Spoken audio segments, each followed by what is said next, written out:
Kung ano-ano na naman ang pinagyayaw-yaw ni Luistro dyan sa interview kay Karen Davila. Ang sabi, yung mga taga Batangas ay suportado daw ang impeachment, VP Sara. Talaga ba? O kwento mo lang yan? Saan ang patunay? May mga pirmahan bang nagaganap dyan? May mga na-interview ba? Marami ba sila? May nagrarally ba? Nakikita ba natin kung sino-sino sila?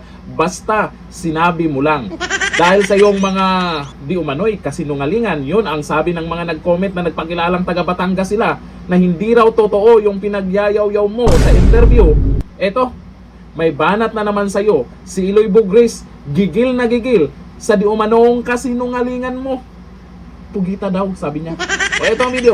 Uy, Pugita Luistro, I can always say, I do not want myself to be involved, or I do not want myself to be in trouble. I don't want to answer. That is my right. Nag-ano na sa mga bilat si Eloy ng Pilipinas, communist. Pag hindi ko pala bilat si Eloy magsagot kasi natatakot ko para sa buhay ko. Your Honor, Mr. Chair, ayaw ko pong mataysi kung baka nandoon ako sa may nandoon ako sa Taalay. Hindi ko masagot. Pilitan mo ko po kita bilat si Eloy, nasaan na ang saligang batas at ang sinasabi natin na pwede ko ang sarili ko bigyan bilang si Eloy sa proteksyon. Kahit si Miriam Defensor Santiago noon, sinasabihan niya noon ang nag-witness sa Estrada. Sa impeachment Estrada, you know you have a choice to answer or not to answer. Dapat ganon. Kapamilit ang pukita nga malaway nga bilat sing Eloy. Napaugtas ko sang sapa. It will depend. We have rules and chororot. We also have the law. You are not the court yet. Correct. Ang impeachment, ano nga ang court ng impeachment? Isn't it the Senate? Senado. Kayo ang mga taga-house, ang prosecutor. Correct? But why is it now that you are conducting a lot of interviews and a lot of investigations, deposition of so many witnesses, and you are not actually respecting their rights, so to speak? You are intimidating them, and not only that, you are threatening them. Na pag hindi ninyo makuha ang sagot bilaksing Eloy, ikukulong niyo sila. Kaya dahil dito, gusto ko na ulit si Karen Davila. Ayun. Not only that they are about to cross the line, they've crossed the line many times. Imagine ninyo, pupunta ka sa isa ka-hearing kasi ang sabi sang alto si Pugita nga ang iyong asawa ganing bilaksing Eloy mo gintabunan mo ang kasalanan nga ng ibang babae. Best ang asawa mo. May utang ka pa sa law firm ni Attorney Carpio na asawa ni VP. Dapat magbayad na. Pati sa bilat sing Iloyo, you're trying to undermine them as a private citizen. May gusto ipabuksan palalo ang mga pabuksan ang mga lahat ng mga konversasyon. Isasabihin na ang law firm, di po, where in the world could you find such a fucking bylaws? Where in the world, kahit bilat sing Eloy, mapunta ka pa sa kaibuturan ng mundo doon sa Antarctica, walang ganun. Nangyayari lang ang mga ganun kung ikaw ay nakatira ka sa isang lugar na komunista katulad ng Iraq, Iran, Afghanistan. Mga ganun nga mga lugar nga wala freedom ang mga tao. Kag doon to kay Kim Jong-un. Na wala ka sang karapatan, wala ka doon privacy kasi lahat tinitingnan niya. Dahil siya ang supreme leader. Supreme leader ka po? Sinagot mo na po ang tawag sa iyo sang Manila Sokag National Geographic Channel kasi wanted ka na. Hinahanap ka na bilat si Eloy, nakakaya naman, nag-isang kamera kayo. Nag-isang frame ka sa maganda kag maputi nga si Karen Davila. Dapat sana, kung si Karen Davila ang kaharap mo sa kamera, nagmulo-make up ka man kahit kunti, kahit ganito na lang ako nga nagkunti ka nga mga pundasyon bilat si Eloy. Nagmukha kang tuloy nagmukha kang alino. Ni Karen Davila walang nakikita sa iyo nga kang puti, sa iyo ang mata mo, kalimutaw mo lang. It depends to what the House of Justice Committee would feel. This is about your feelings now? First of all, you are the prosecuting side of the impeachment. Kayo ang nag-aakusa kay VP Sara. Correct.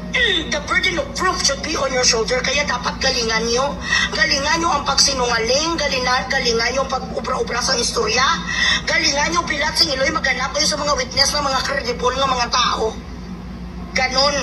Dadalhin yan sa Senado. So why is it now that you have this forum, an investigation of what?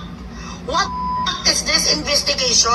You invite people, you manipulate them, you try to confuse them, and the worst part is you are threatening them. Na pag hindi sumagot sa mga pugita kag mga miyembro bilat sinilo isang conjuring, ikulong nyo. Kung ako ba ang witness, ay hindi na lang kuya mag-attend. Baga man ako attend bilat sinilo, pagkatapos mula i-detain nyo ko kung hindi ko magsalita, ano ni gaguhan? Tama. Huwag na magano. Ang kalimutan mo lang ang nagaputi, Hoy Luistro. Kalokohan yung impeachment na yan. Lahat na lang ng mga kasinungalingan bilat singiloy. Aren't you ashamed of yourselves? Na kayo ay may mga kwan, abogado, kag-abogada, katulad kamusang cooking nga si Ridong, na alam nyo rin sa inyong sarili na ang mga pinagsasabi nyo ay mali. Pero sige pa rin kayo kay gusto nyo, ang inyong goal actually is not to win at all. Ang inyong gusto ngayon right now is just to confuse people. Tapos, syempre, tinitrigger nyo ang mga kwan, yung mga supporters ni VP Sara na gusto nyo magkaroon na lang sa pag-aalis. Sabalak, masibil war na lang ang mga tao itong ginagawa nyo. Your goal is either to do a dog show, a cooking show, or to trigger the supporters of VP Sara na magwawala ang mga tao doon, ma-EDSA 3. Tapos mag-EDSA 3, magkaroon sa habeas corpus ang akong presidente, mapirma siya sang martial law. Yun lang. Ayan ang kanilang hinintay. Kaya dyan, sa mga kababayan natin sa Pilipinas, nung ka talaga kayo magrayot-rayot, Correct. ay kapag magrayot-rayot kayo, may rason na naman ang mga bilat sing Iloy ni. Gawain ng kaliwa yan. Para ang kuha ng supreme leader sa Pilipinas nga si BBM, itong inantay nila, kaya tayo nila gina-trigger. This is the reason why. Sila ang nakapang-recruit sa mga kabataan nga pumunta doon sa Babaw Bukid. So the witnesses, apparently, even Karen Davila is already annoyed. She is already annoyed.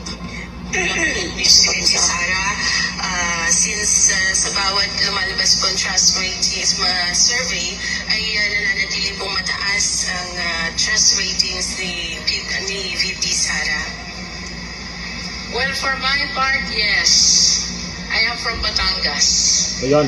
And my constituents support this impeachment process. Okay, give us the survey and the signatures. Ng mga congressmen na miyembro ng House. Sandali lamang ha. Nakonsulta ko ba ng mga congressmen na miyembro ng House Committee on Justice, yung inyong mga constituent, kung talagang Grabe ang itsura ni nilang Cookie. kayo si VP Sara, since sa bawat lumalabas pong trust ratings survey ay nananatili pong mataas ang trust ratings ni VP Sara.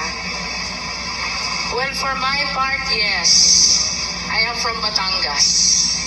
And my constituents support this impeachment process.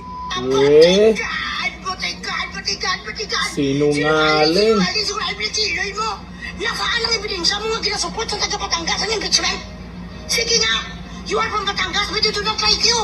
Between you and Sara, bilat si Iloy, ang pagmumukha mo ayaw sa Batangas. Correct. Hinahanap ka sa National Geographic Channel ka doon sa Manila, support tayo ka. Wala pa Batangas. Sino dito taga-Batangas? Raise your hands. Sino taga-Batangas dito? Raise your hands. Sabihin nyo sa akin kung sinusuportahan mo dito kay impeachment. Sa krisis na nangyayari ngayon, bilat si Iloy, maya-maya kapanit-baying na sa mga pagkain. Wala na ang mga tao panahon para makisupport bilat si Iloy sa impeachment na yan. Ang gusto ngayon sa mga tao, magbigay kayo sa subsidy bilat si Iloy kasi wala na bigas. Wala na sang oil, wala na sang lahat, wala na sang gas. Wala na Batangas.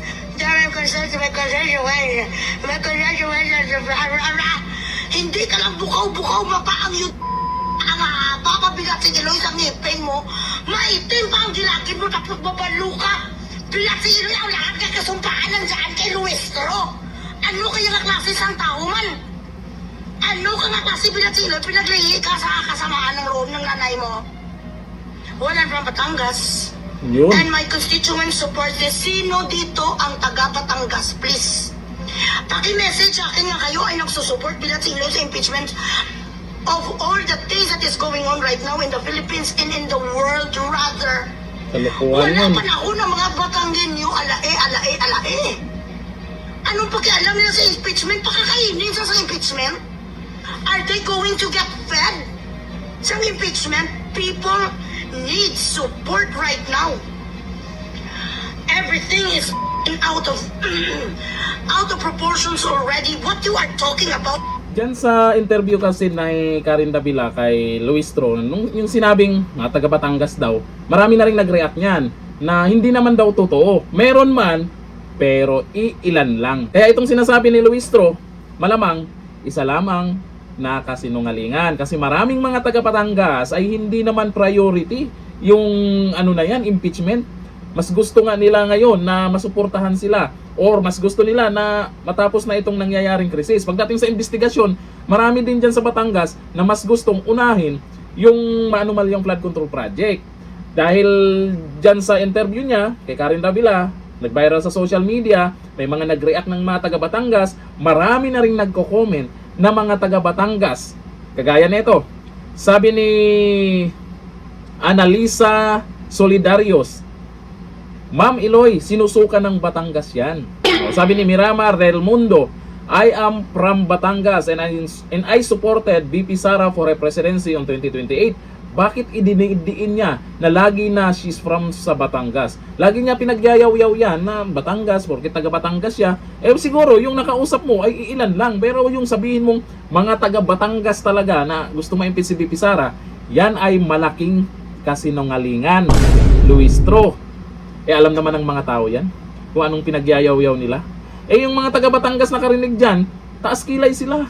Kasi may iba dyan na hindi naman mga Duterte supporters, pero hindi naman sila nakikialam dito sa impeachment. Ang pinoproblema nila ngayon yung taas na ng bilihin, kasi may mga bilihin na tumaas. Yung patuloy na pagtaas ng presyo ng langis, yun yung iniisip nila. Tapos sasabihin, pakpak ganun daw.